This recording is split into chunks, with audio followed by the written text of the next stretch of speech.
Sussex's biggest loss revealed. The expensive perk of Harry and Meghan to live in Clarence House was destroyed. Harry and Meghan's exit from the UK didn't just rob them of their income from Prince Charles. They've missed out on a prestigious perk. How much do you calculate the cost of maintaining a koi pond? Ditto separates the sauna and the steam room, the elevator, and takes care of the manicured rose garden. These are the questions that Harry and Meghan, the Duke and Duchess of Hypocrisy, might be willing to answer as owners of a California estate that boasts not only these futures, but also there are 13 bathrooms, a movie theater, game rooms, a Japanese-style tea house by the pond. Namaste.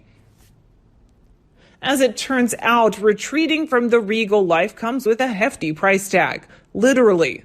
But now in an interesting sliding doors-esque reveal, it is surfaced that the treacherous couple has been slated to move into one of the royal family's most famous residences, if they don't buy it out of the UK, and no bills for a koi pond in sight. This weekend, the Mail on Sunday reported that a radical overhaul of the royal family's living arrangements is planned after Prince Charles becomes king, including that he will avoid the move to the luxury living quarters of Buckingham Palace, and the monarch's private apartment will be reduced to a small apartment above the shop. The notion that King Charles III likely won't live into the 318-year-old palace is not new, but attention should be paid to the details of what will happen for the rest of the massive property portfolio of the royal family, both those that they own personally, such as Sandringham and Balmoral, and those owned by the Crown, such as Windsor Castle. It turns out that Harry and Meghan were, as planned, previously fixed to move into Clarence House, a sprawling property. Wildly speculative estimates have put its value at over $100 million. The Mail reports that in London, Charles's official Clarence House residence was originally intended for Harry, but his departure for California means it is no longer in the cards. It is now more likely to be saved for Prince George, Princess Charlotte, or Prince Louis. The report also states that the old-fashioned decor is a shortcut for the royals, but that's not something that the Sussexes could arrange by installing a group of gray sofas, lots of diptyque candles, and arrange an escape route about the Queen Mother's ghost bumping into her drink cart. While it may not be the largest house, the 775 rooms at Buckingham Palace are hardly livable. The iconic Harry and Meghan and their families move into Clarence House will be the significant to their pedigree. It's a royal family located on the Mall, less than 500 meters from Buckingham Palace. The Georgia Pile is where Prince Elizabeth and the Duke of Edinburgh lived after their marriage and before she ascended to the throne. Princess Anne was born there and then famously was the Queen Mother's home for nearly 5 decades.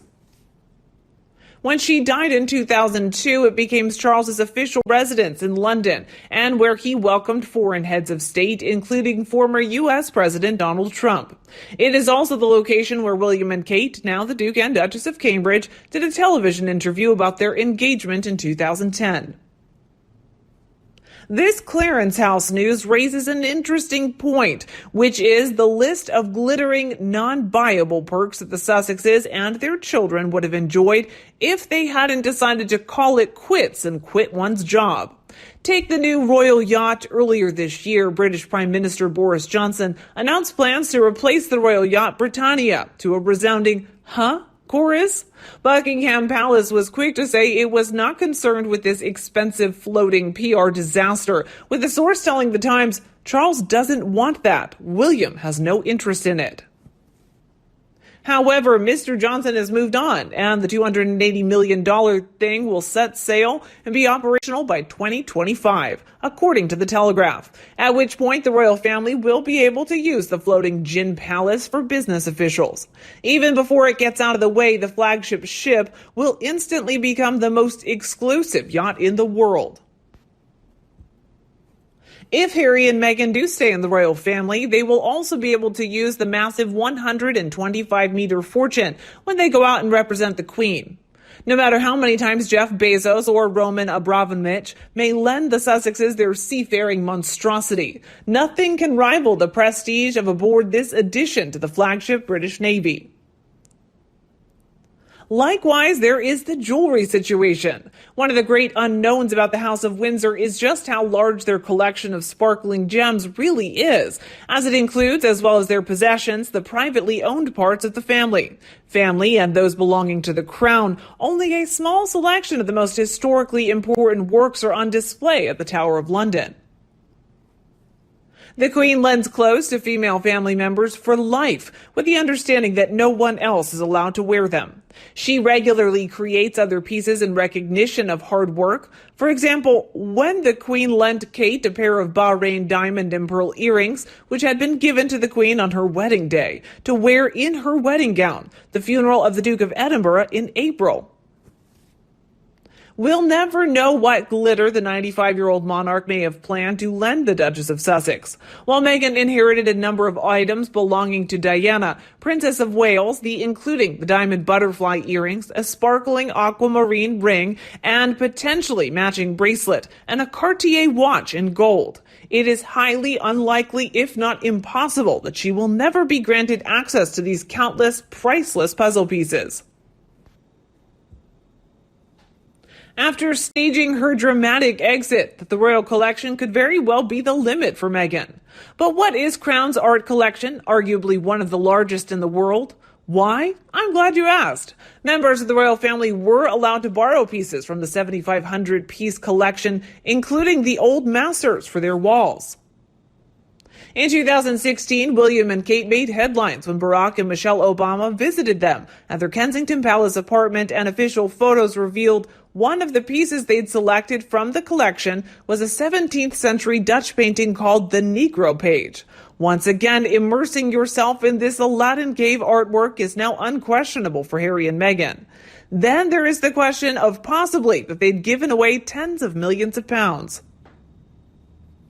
Before Megxit, the couple's personal expenses, yoga mats, compost, and the like, were passed on by Prince Charles through his Duchy of Cornwall estate for about $4.6 million each year. While Prince William will inherit the Principality of Cornwall when Charles ascends the throne, and he assumes the title of Prince of Wales, it seems unlikely that the new king in this scenario abruptly severs his son himself and forces him to fend for himself. In fact, as king, Charles will have access to the Duchy of Lancaster, which is valued at over $1 billion and rakes in $43 million in revenue in 2020 alone. Meaning, even if the inevitable shakeup happens at Buckingham Palace, if Harry and Meghan stay and don't grow to learn how to live authentic lives and borrow private jets, the kind of financial support assistance will continue. Talk about money for jam. Certainly in this scenario, the Duke and Duchess would have nothing like the estimated $100 million plus they would have earned in their various commercial ventures. However, they also don't feel constrained when it comes to earning money for their lavish lifestyle.